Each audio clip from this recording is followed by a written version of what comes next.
What if the foundations of Jamie and Claire's life were built on an untruth? Outlander's closing season commences with a stunning revelation, one that threatens the very fabric of their existence. A message, not from the living, but a chilling echo from beyond. He awaits you. These four words reignite a past agony they believed was long buried. This time, the stakes are higher than mere loss. It's about deceptions so profound they could unravel their world. As Jamie and Claire delve into this enigma, they will find some truths are not merely painful, they are lethal. The narrative plunges us directly into turmoil.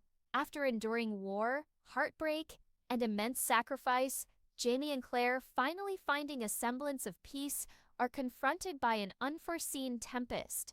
It begins subtly on an ordinary day at Fraser's Ridge. The sun-bathed landscape offers a rare moment of tranquility, a peace that, for the Frasers, is always fleeting. A missive arrives, sender unknown, bearing only the cryptic words, "He awaits you." Claire's hands shake as she reads, her heart a frantic drum against her ribs, memories of another loss, another child, flooding her senses like a monstrous wave. Jamie, reading over her shoulder, feels a familiar shift within him, the profound grief, the self-blame for not being present when Claire needed him, all resurfacing with crushing intensity. Initially, they attempt to dismiss it as a cruel prank, a twisted game played on their most vulnerable scars, but the gravity of the words is undeniable. Claire, ever the pragmatist, tells herself it's impossible.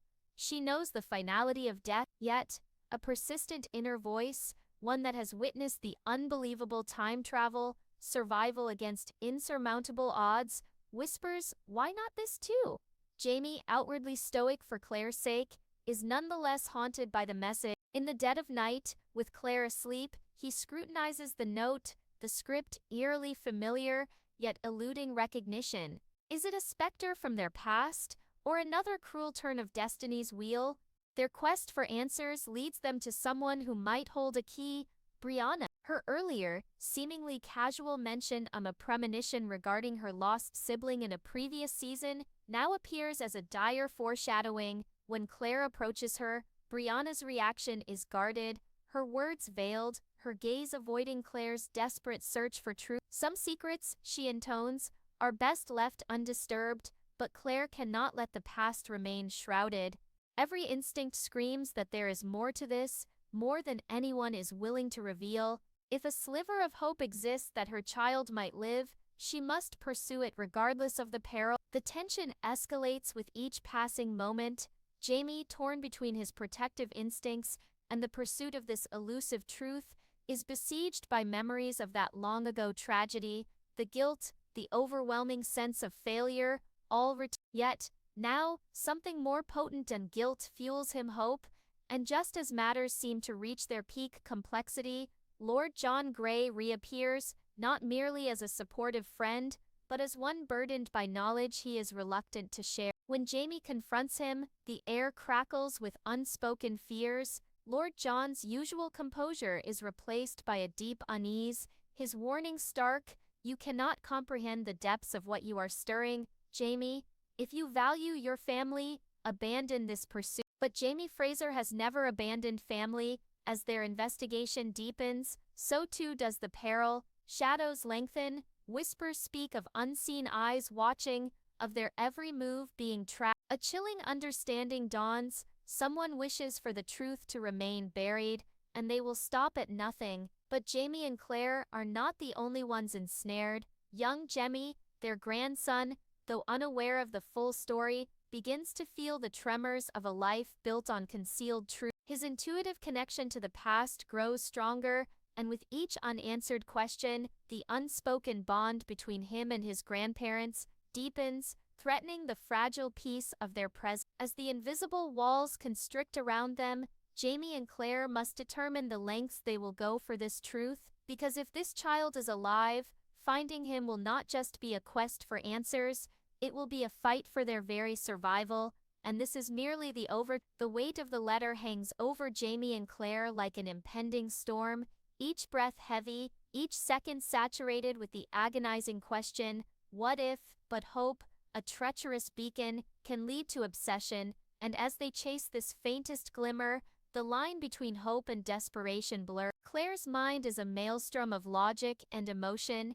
Rationality dictates impossibility. She held her lifeless child, felt the cessation of his heartbeat, endured the desolate emptiness that followed, and yet, the letter, that cruel, impossible message, erodes her certainty. She knows she should disregard it, but after all they've endured, she cannot. Jamie observes her, helpless. He has faced enemies, survived wars and betrayals, but this battle is internal, beyond his martial prowess. Still, a flicker of something stirs within him too. He has witnessed miracles, the inexplicable turns of fate. In their world, nothing is truly beyond possibility. If the smallest chance exists, Jamie will move mountains to find the truth, but the path is perilous. The next clue emerges from an unlikely quarter, Jaelis Duncan, or rather, her lingering influence. Though long dead, her obsession with time travel and prophecy left traces. Claire and Jamie revisit old journals,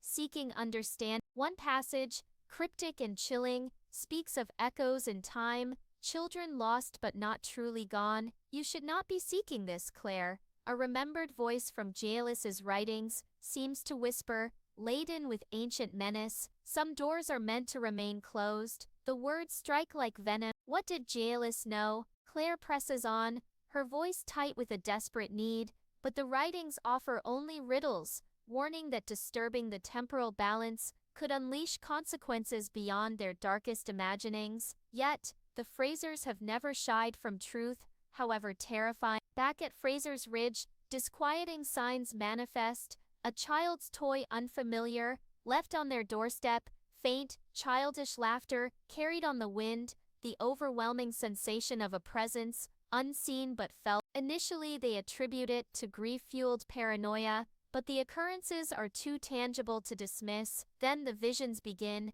Claire finds herself jolted awake, not by nightmares, but by fleeting images of a young boy, his features obscured, standing just beyond her reach. He doesn't speak, merely watches, his presence both innocent and profoundly unsettling. The most chilling aspect, he bears a resemblance to what Jamie might have looked like as a child. Jamie is quick to offer solace, but even he cannot dispel the growing unease. The visions feel too potent, as if sent from somewhere, or someone.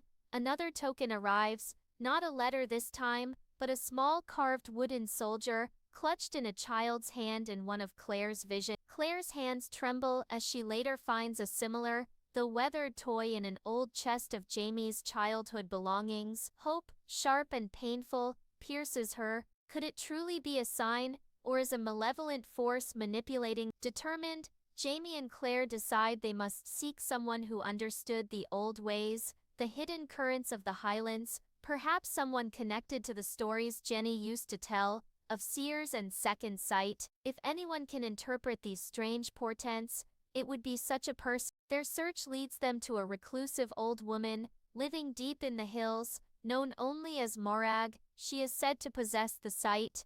The journey is arduous, the path winding and treacherous, a metaphor for their quest. Morag is ancient, her eyes holding the wisdom of generations. She listens to their tale, her gaze unfathomable. The symbols, the visions, she confirms, speak of a spirit tethered, a soul unable to cross over, caught between worlds. He seeks his kin, she murmurs, but there are others who would use such a connection for darker ends. As they prepare to follow Morag's vague guidance, danger materializes. A new agent of the Crown, Captain Cunningham, arrives at the ridge, his demeanor smooth, but his eyes cold and assessing. He claims to be on a routine inspection, but his questions are too pointed, his interest in their family history too keen. One evening, Jamie observes him near the woods, seemingly searching for something. A confrontation ensues, tense and veiled, but before Jamie can press for answers, Cunningham withdraws,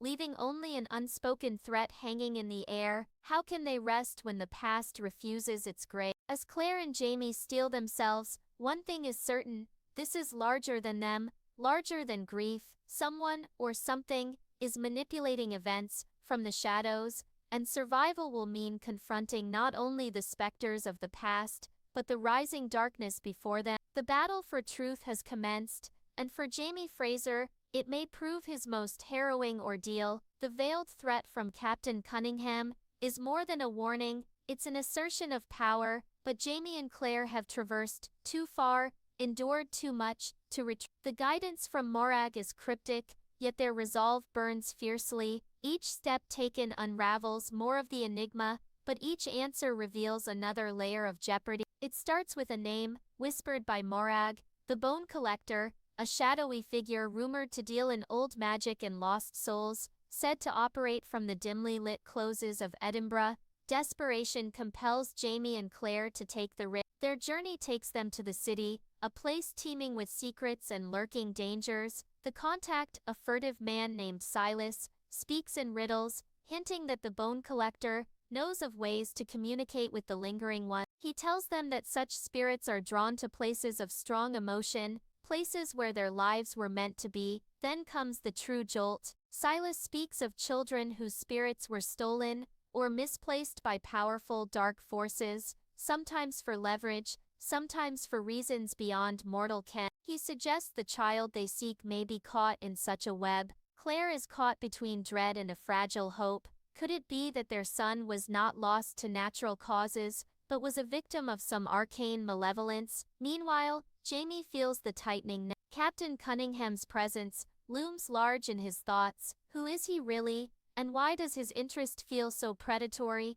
so deeply personal? It's as if an unseen hand has been guiding this torment from the outset, maneuvering them like pieces in a game whose rules are hidden. In Edinburgh, the danger intensifies. Claire and Jamie become aware of constant surveillance, unseen eyes in the crowded streets, silent figures in the narrow closes. Then an ambush, swift and brutal, leaves Jamie with a minor injury, the assailants melting away as quickly as they appear. It's undeniable now, someone will resort to anything to stop them, but fear is a luxury they can no longer afford. Desperation drives Claire to consider the unthinkable, that her connection to her lost son might still exist, a thread not severed by death. Her visions become more vivid, glimpses of a small boy, his face still indistinct, trapped in mist, his silent pleas tearing at her. Then, a breakthrough. Amongst old family documents Jenny had preserved, they find a tattered map of Lallybroke, marked with strange symbols near the old standing stones on their land. One symbol matches a carving on the toy soldier. It's a sign, a pull towards home. The Bone Collector, Silas implies, cannot help them if the spirit is tied to a specific place. They must go there. The revelation chills Claire. If their son's spirit is tethered to Lallybroke, what does it mean? Jamie, despite his weariness, stands resolute, ready for whatever awaits. The truth is undeniable. They are treading a path where history, fate, and dark enchantments converge. As they prepare to return, one terrifying thought crystallizes. Finding their son might not mean his salvation, but confronting a darkness more profound than death itself. The journey back to Lallybroke is not just a return home, it's a plunge into escalating peril. Every league traveled is fraught with foreboding, the weight of their discoveries pressing down. The Bone Collector's words echo, some doors once opened can never be truly shut. At Lallybroke, the atmosphere is heavy with an unseen presence. Jenny feels it too, a disquietude, the shadows deeper, the wind carrying whispers that sound like a child's lament. Claire's visions of the boy intensify. He is no longer just appearing, he is crying, reaching out, trapped and terrified, his form flickering like a dying flame. For Jamie, the agony is acute. The scars of past battles are nothing to this fear. The loss of that child was a wound that never mended, and the chance he might be within reach, yet still lost, stirs a tempest of emotions he struggles to contain. Then the true horror begins to unfurl. Captain Cunningham arrives at Lallybroke, his pretense of official business drops. "You should have left well enough alone, Fraser," he states, his voice devoid of warmth. This is no mere threat, it's a claim. Cunningham knows about their search, about the child, and worse, he seems to anticipate Jamie's every defensive. Claire, desperate to protect her family, immerses herself in ancient lore, searching for any means to shield them. Her research uncovers unsettling truths, tales of entities that feed on grief, that bind souls to places of sorrow, twisting love into an anchor of despair. And then, tragic, one night, Cunningham's men launch an assault on Lallybroke. It is swift, brutal. Young Ian is gravely wounded protecting Jen. Jamie, consumed by rage and guilt, fights with the ferocity of a cornered wolf, but the attackers retreat, their purpose seemingly achieved. A warning, a demonstration of power. Claire's visions of the boy become terrifyingly clear.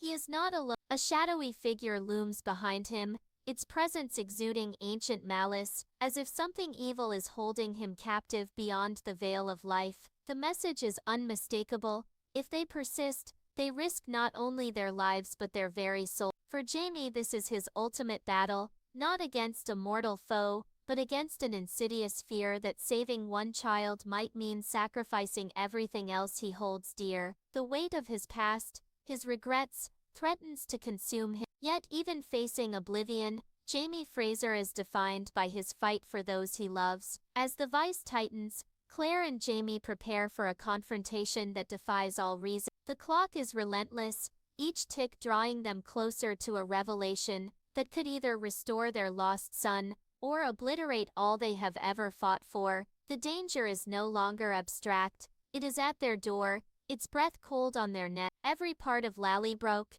feels tainted by more than memory. The stones themselves seem to weep warnings. Young Ian's suffering is a stark reminder. This is not about the past anymore, but about their future if they have one. There is no time for hesitation. Inaction means destruction. Claire's visions grow more harrowing. The boy appears repeatedly, his silent screams tearing through her. His eyes, once mirroring Jamie's, now reflect unspeakable terror, but it's the entity with him, that ancient cruel presence, that freezes her soul. It doesn't just want to stop them, it wants to consume them. Jamie knows they need a different kind of help, beyond what Morag or Silas could offer. He remembers tales his mother told, of powers hidden deep within the land, accessible only through great personal sacrifice. The urgency leaves no room for doubt. Each moment at Lallybroke increases the risk. Their journey, not of distance but of spirit, begins. Whispers of their defiance seem to precede them.